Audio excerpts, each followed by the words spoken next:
And once we get the mind into that relaxed state, we're able to tap into subconscious or unconscious thinking patterns, because that's where all of our habits are stored, is in our unconscious and our subconscious. Things that you've done for years, you don't even know that you do them. They're just habits that are automatic. And with hypnosis, what we do is we relax the conscious part of your mind, give suggestions to the subconscious part of your mind, and therefore change behaviors. Do you want to wake up feeling like you are stepping into who you are meant to be? Into the best possible version of you? What if I told you that the key to your best life, health, and happiness are all around you? You just have to find what works for you. I'm Hope Pedraza, and I believe that there isn't just one way to live a healthy and meaningful life, and that all you need is a little inspiration to make changes that last from the inside out. Each week, I'll be sharing tangible tips and inspirational interviews to help you on your journey. These are the steps to take to improve your life and live with purpose. This is Hopeful and Wholesome. Hey y'all, welcome back to Hopeful and Wholesome. Thanks so much for listening today. I have on the show today David Wright.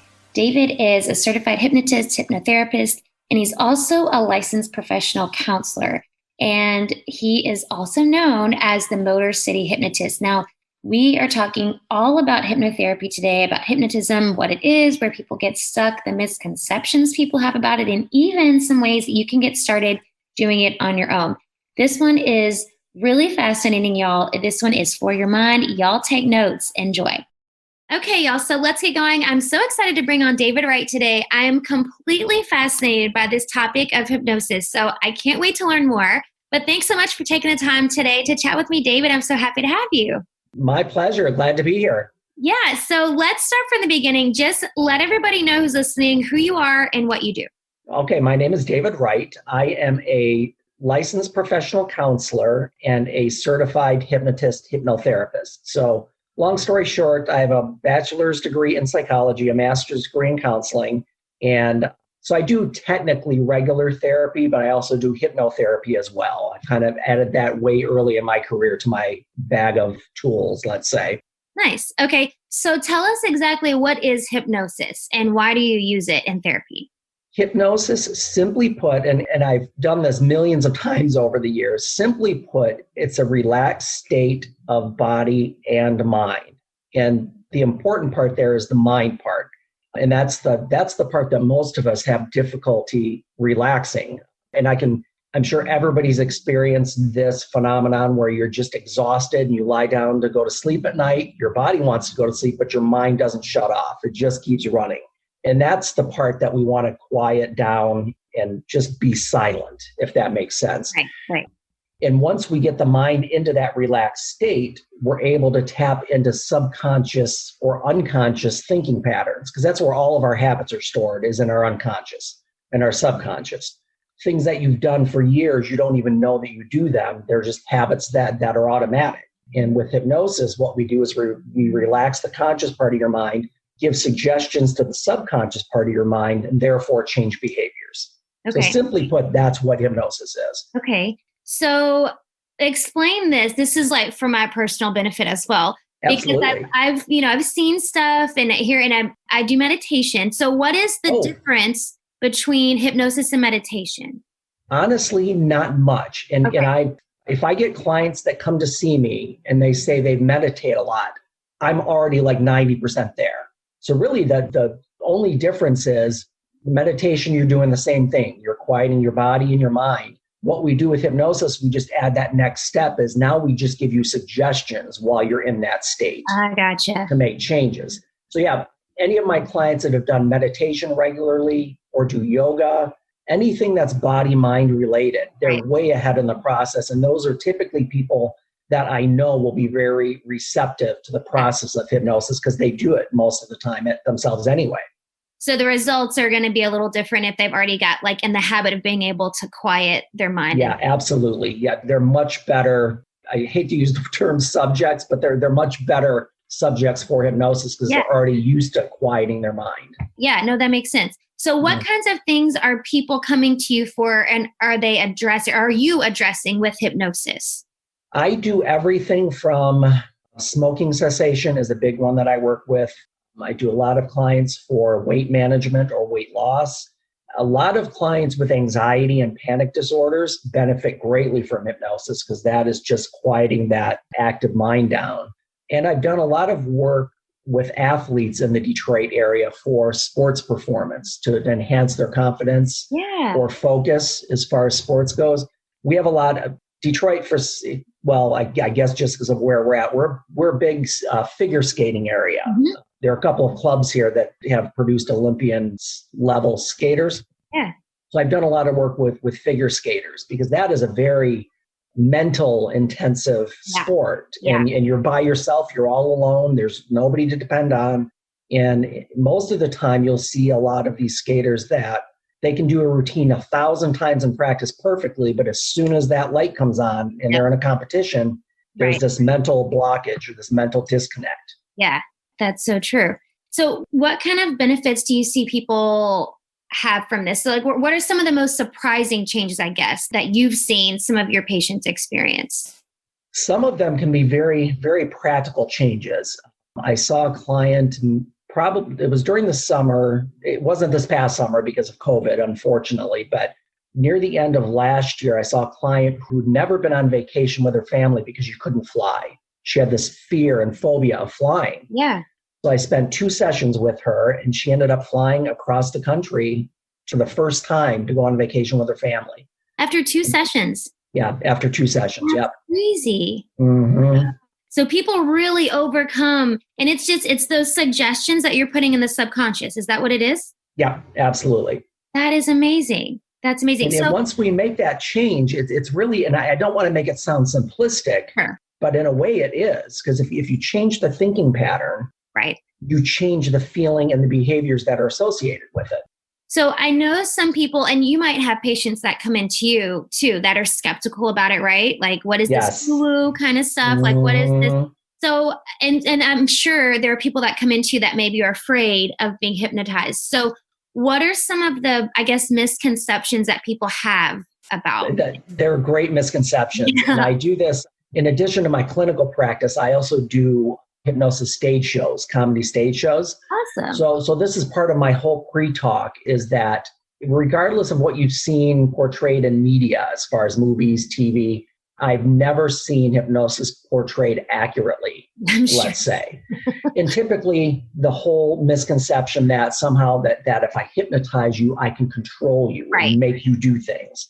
That is definitely a misconception because you always have, even though you're in that relaxed state, your mind always has the ability to accept or reject the suggestions I give you. So, and I tell clients this when they come in to kind of reduce that fear or eliminate it, to say, if I give you a crazy suggestion that, and I do it in kind of and especially for my stage shows, I do it in a humorous way. I said, if I hypnotize you and say, as soon as you walk off the stage, the first person you see, you're going to punch him in the face.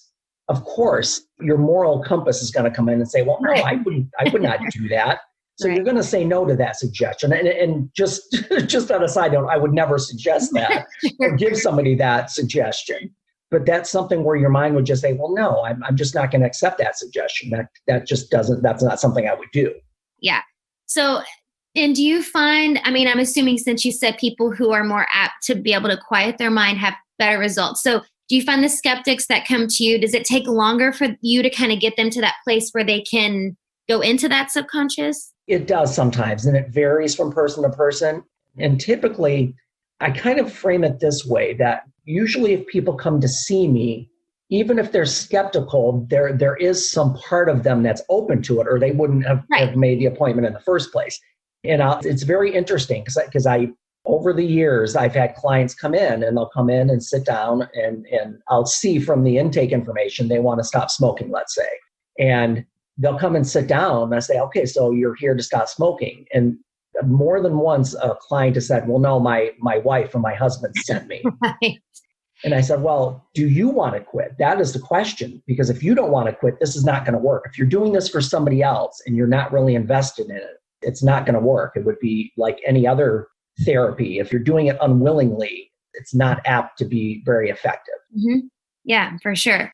So I'm interested just because most of what we talk about here on the podcast, it's like health and wellness and a lot of mindset stuff. So for your patients who come in who are doing like say somebody comes in and they're wanting to do, because you said you work with people who are looking for weight loss. Yes. So what kinds of things are you helping them with? Like what kind of path are you putting them down to help? Is it a mindset shift? Is it like what things are you helping them with the hypnosis? So my approach when it comes to weight management or weight loss, if you want to call it that, I always like to say management because Sure. I think sometimes we focus too much on loss. And unfortunately, if you're just looking to lose, sometimes that's not they don't do it in a healthy way. Right. And that's the concern. Right. Agreed. So the suggestions that I give for people looking for weight management are simple things like, and these are things that you can implement even without hypnosis, but sometimes it's that mental block, that mental habit that you've created over the years. So some of the suggestions I would give for weight management in hypnosis would be, you're going to put food on your plate and not have the main food sitting on the table where you can access it. Every time you take a bite of food, you'll set your utensil down on the table and just wait until you're done chewing that bite to pick it up again. And all of these suggestions come together to just kind of slow the process down and becoming aware. And I also focus very heavily on the difference between satisfied and full. That's a big suggestion. And even just that, just being aware of when you're satisfied, by slowing that process down, you're better able to catch it right at that level before overeating. Yeah, for sure. Yeah. So it's like those little habits. Right. That make into, that's a great point. And I think that is a lot of it. I think a lot of it is awareness. I mean, I think with anything in life, but like with your health and stuff, right? It's just being more aware of what you're doing. So I think that's a really good point. Yeah. And I do focus in on a lot of, because a lot of people have triggers for food. Right. Sometimes it's emotional. It makes them feel good emotionally for whatever reason. So sometimes we need to get into that area and find out, well, what's driving this? What is this emotional satisfaction you're getting from food? And then we try to divert that to something different and and break that link between that emotional satisfaction and food. Yeah, for sure. How can hypnosis help with someone's mental health if they're struggling with, whether it's depression, anxiety, or anything in that realm? How can it affect or benefit mental health? It really goes back to, and on my podcast, the whole theme of my podcast and the tagline is change your thinking, change your life. And whatever you're suffering with, whether it be anxiety or depression. Now, I have to be careful on this because sometimes depression can be a chemical imbalance in your brain. And there could be a physical cause to that, a chemical cause. But put that one aside for a moment. Most of the time when somebody's depressed or anxious, it's their thinking patterns. And that's the part that we want to focus on. So with hypnosis, let's say somebody suffers from panic attacks or anxiety. Under hypnosis, we just turn that trigger off in your mind to say, whenever you start to feel that little bit of anxiousness come up, you're aware of it immediately. And it doesn't get past that point and become out of control. Right. Yeah. So it goes back to that awareness, right? That you're aware of your thoughts. You're aware of what you're doing. Yeah. And let me add to that because it's an important part, because most people that suffer with anxiety and panic attacks, what happens is that it happens once. There's a first time that it happens to people. And immediately there's this trigger or this reaction that's set in your mind. Now, the fear is not necessarily the thing you were afraid of. The fear is having the panic attack again. And it's maybe you had it in a crowded grocery store. And now the fear is every time you go shopping, you're going to freak out. And that becomes the basis for more anxiety because now you're limiting yourself and it affects other areas in your life. So the big thing is to realize that even the worst panic attacks, no one's ever died from a panic attack. Right. And I try to put this into a logical context. As bad as you feel and as anxious as you feel during that, every time you've been fine afterwards. And that's the thing I always try to emphasize is that as bad as it sucks while you're in it, you always get out of it. It's not a permanent condition. Right. Yeah, no, that's great. So how did you get into hypnosis? What is your kind of background there that got you interested? Well, I started early I'll make a long story fairly short. I started in high school and in college during the summers. I volunteered at summer camp and I was a counselor for teenagers. So I started way back when, just kind of getting into that field as far as I really enjoy this. So when I went to school, of course, the natural progression was I majored in psych. Then I got my master's degree in counseling. became a licensed therapist. And as soon as I started practicing many years ago, I was using things like meditation, like guided imagery, like mindfulness. I was using all of these techniques in therapy. And it was kind of the next logical progression that, why don't I just get certified as in hypnosis? Because I'm kind of doing all the steps to that anyway. Yeah. So I got certified as a hypnotist and hypnotherapist and started using that in my practice. And then years later, I'm going to say probably now, it's been 9-10 years that I got into the entertainment side of things, which is kind of added to my, my exposure as far as what hypnosis can do. Now, shows are meant to be funny and it's meant to be entertaining, but they also show the power of what hypnosis can do. And then I apply that to the audience and to the volunteers that, yeah, we're having fun with this, but you see how this could affect you in many positive ways and things that you might be trying to change in your personal life. Right. So there's always kind of a lesson behind the shows too. Yeah. I like that. So let me ask you this. I'm curious. So you said before you did hypnosis, you were using mindfulness and imagery and all of that. So assuming there's another side to that. So there's therapists who don't use the more, I guess, I don't know if the word holistic is accurate, but more. I would say holistic, sure. Yes. Mm-hmm. So what made you go that route as opposed to, I guess, the more clinical route, if that's the right word for it? You know what? Actually, that makes great sense because I mean, it could be, and I don't want to get too technical with everybody. Anybody who's had Psych 101 knows an approach like psychoanalysis, which was invented by Freud. That process is just to explain to the people just real quickly, psychoanalysis involves a client coming in, lying down, usually in the typical sense of psychoanalysis, and then just talking, stream of consciousness. And the therapist doesn't interact. They just take notes, and then they have to decipher all of this information that they've gotten from you and make connections.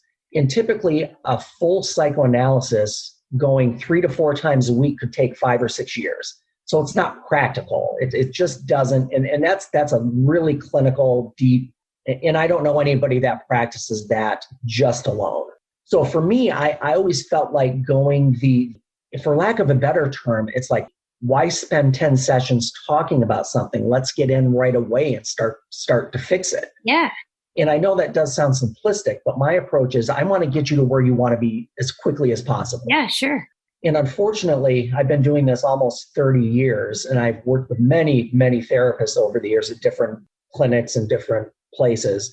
And I think some therapists lack a sense of urgency as far as let's get you to where you want to be as quick as we can. Because my goal is not to see somebody for 10 years. My goal is to get you independent as quickly as I can. Right. Yeah. No, that makes sense. And I love my clients, but I don't want to see you for years if we can fix something today. Right. You know? Yeah. Well, I mean, that case, you've done your job if you can get them in and out as quickly as possible. Absolutely. I mean, that's kind of the point. Yeah. No, that makes sense. So that mindfulness aspect just gets them where they need to be quicker because you're like getting to the root of the problem. And it also now allows them to be independent going forward. Once they learn these tools, and as long as they continue to practice them, now they have something that they can have the rest of their life. Right. Yeah. That makes total sense. So, and that was kind of leads me to my next question. I like to give people some takeaways here in these episodes. So for those of us, I'm assuming I don't know, can you hypnotize yourself? Is that a dumb question? Yes. Yes, no, it's not a dumb question. You can actually hypnotize yourself. Yeah. Okay. Well, in fact, I just did a podcast episode maybe 4 or 5 episodes ago on self-hypnosis. No way. Mm-hmm. That's really interesting. And let's go off because I know you have meditation. So you meditate and you know how to get to that level probably very quickly because you've probably done it a lot. The next step in that process would be now, once you're in there, is just to do self-talk, self-statements of something that you may want to change. Once you're in that state of relaxation, body and mind, now you can do it a couple of ways. You can just think these things. You can say it out loud, as crazy as that sounds, but it's not. You can talk to yourself and give yourself suggestions. A lot of my clients that I've taught this to will actually record themselves, giving themselves suggestions, and they'll just play it and do it that way. So there are a lot of options to do it. But as long as you can relax yourself and put yourself into that state and then just tell yourself what you want to change, self-hypnosis is very effective. So is it more or less like a mantra that you're telling yourself, or is it different than that? It could be a mantra. A lot of times people will use, and people who have meditated know that a lot of times you'll use a mantra to empty your mind and to just get it relaxed. So no, you could do it that way if that's effective. Some people like mantras. Some prefer to have a more like guided imagery. Right. And I do both depending on the person. And again, every person's different and they respond to things differently. So you have to find what works for you. Okay. So for those so maybe hypnosis would be like a step down the road, like for people who are kind of already getting into that mindfulness practice, right? So it maybe wouldn't be the first step. I mean, it could be the first step. Yeah. As long as you can teach yourself to get to that relaxed state. And here's what I would recommend, honestly, is just learn to get yourself into that relaxed state through meditation, through just relaxing your body and your mind. And when you're able to do that consistently, now we can start adding suggestions to that. And believe me, I say this to people, if you do nothing else past that, think of how valuable that part is. That at any point in time, you can just shut down your body and quiet your mind and just be relaxed. Just taking that and having that for the rest of your life is invaluable. Yeah, totally. Yeah. So just getting to that place you can quiet your mind. So how, if you could narrow it down to one, what would be your number one recommendation for people? Because I know when me and my husband both got into meditation, it was, I mean, it was a challenge for him to really quiet his mind. It's hard for a lot of people. Yep. So what is like your number one tip for people to be able to take that first step to just quiet the mind and stop it from running? A lot of times if you just, and there's a lot of visualization techniques that you could start with. And some of the ones that I use, and people can try these is, and I'll try to describe this because sometimes people might have a hard time getting what I'm saying. But sometimes if you just close your eyes and take a few deep breaths and try to focus on the inside of your eyelids. And that's the best way I can say it is it's almost like you're pulling back and your focus is not out here, but it's like you're just focusing on your eyelids. And you might see, crazy movements and lights, and that's okay. You just want to focus on your eyelids with your eyes closed. That's one tip. Another tip, if you want to do a little bit more visual as far as external, is just visualize yourself just wiping a whiteboard clean, just erasing the whole thing so there's nothing there but white, and just focus on that blank board. And if something pops in, just wipe it away and just try to do that over and over again. Those are probably the two best ways to get started as far as just trying to keep your mind relaxed. Yeah. No, I like that visualization. Well, and it's funny, the first one you said, I don't know if I've ever heard it said that way out loud, because so my husband and I went earlier this year to this conference in Sedona to see Dr. Joe Dispenza. And he was talking and he didn't say exactly that, but that was how I've been able to, it's like looking at the back of your eyelids. And I've never thought about it that way, but whatever metaphor he used for it, that was what I was doing. So that's a great tip. And it's weird because when I do it, and again, it's different for everybody and it's hard to verbalize what you see. Yes. For me, I'll see just drifting shapes sometimes. Like it's almost like you're looking into blackness, but there's, maybe a pin light here or there, or pixelation, I like to call it. Right. And as long as you just focus on that, it's even though there's movement and things, but you're trying to keep it as close inside yourself as possible and not look outward. Right. And I know that's a very general, vague analogy, but that it's almost like you're looking inside and not looking outward. Yeah, no, it makes total sense. Yeah, for sure. Yeah. No, that's a really good way to describe it. I like that. So where can people find more out about you and what you do? And which I know during the era of COVID, you're probably not doing as many shows as you would like, but where can they find more about what you're doing? Well, a quick, interesting story. Typically, my summer season is my busiest season with high school graduations, proms, college graduations, and I do fairs during the summer throughout the country. So this year, I ended up, because of COVID, everything got canceled. So I probably ended up having 30 to 40 shows canceled, which is usually kind of my busy time for shows. So that's when I decided to pivot and find another way to get out to a bigger audience. Yeah. So that's when I started my podcast in June. So that's been going, I think we're on episode 38 now. Awesome. I do twice a week. So as far as where people can find me, and hopefully someday we'll be able to do shows again. We'll see. We'll see how things go. But right. My website is motorcityhypnotist.com. So you can find tons of stuff there as far as information, clips regarding shows. You can find my podcast page there. You can find my store, which has a lot of hypnosis MP3s and ebooks that might be helpful for people. Yeah.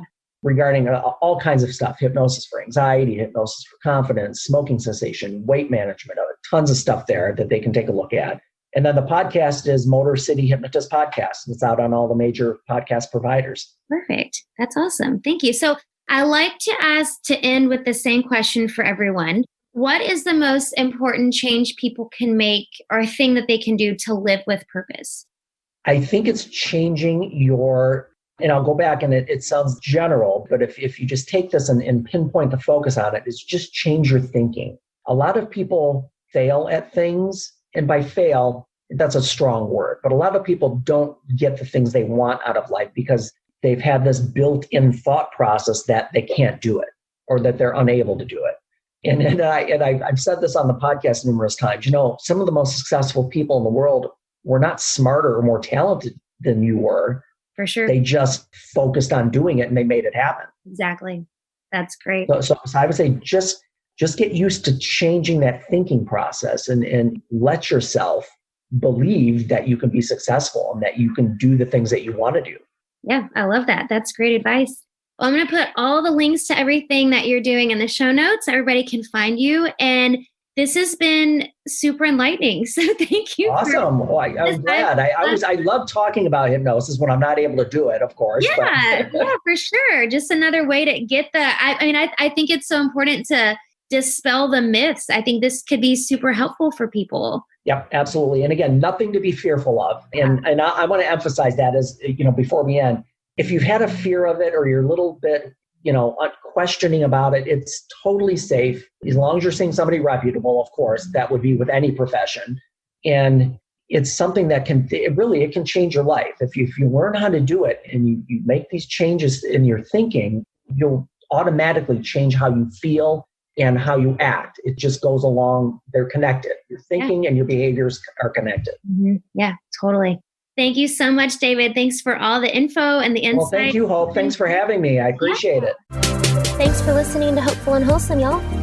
If you found value in this week's episode, please subscribe on iTunes or wherever you get your podcasts and leave a review to let me know what you thought. I love to know what you find useful in these episodes so I know how I can provide the most value I can to my listeners. And if you have topics that you want to know more about, I'd love to hear those as well. So shoot me a message on Instagram, Facebook, or LinkedIn. It's @TheHopePedraza or visit my website, hopefulandwholesome.com. Thanks, y'all.